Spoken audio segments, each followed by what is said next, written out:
Cette femme a un cerveau développé à 60%. Elle peut modifier à volonté les parties de son corps. D'un simple regard, elle réduit un homme à l'impuissance. Un mur invisible apparaît devant elle, attirant toutes les armes de l'ennemi vers le plafond. Sans même bouger, elle projette ses adversaires dans les airs par la seule force de sa pensée. D'un geste, elle les envoie valdinguer au loin. Calmement, elle s'approche de l'homme, lui prend sa valise. Ce dernier, furieux, ne peut même pas bouger.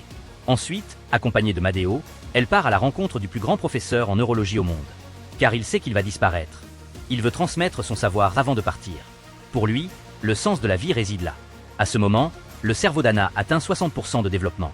Ses mains changent de forme librement, montrant aux scientifiques que tout n'est qu'une question de dissolution et de recomposition des cellules. Elle explique même qu'un +1 ne fait pas forcément 2, et que le monde ne peut pas être mesuré par des chiffres. La seule constante, c'est le temps. Imaginez une voiture qui accélère sans cesse. Elle finira par disparaître, et seule l'empreinte du temps prouvera son existence. Ces paroles bouleversent les scientifiques, et même le professeur est impressionné. C'est alors que le chef de la mafia et ses hommes font irruption dans le bâtiment. Pour empêcher le vol du médicament et préserver l'avenir de l'humanité, Anna demande au professeur de lui injecter tout le reste du sérum.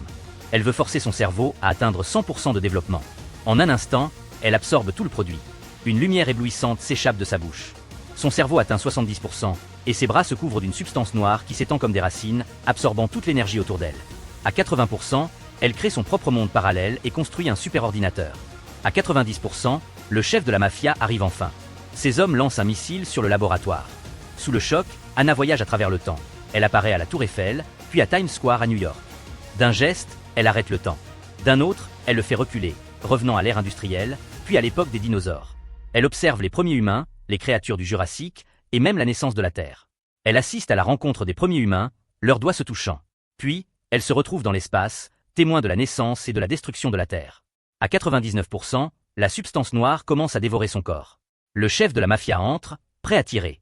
Mais au moment où il appuie sur la gâchette, les cellules d'Anna fusionnent en une seule entité. Son cerveau atteint enfin 100%.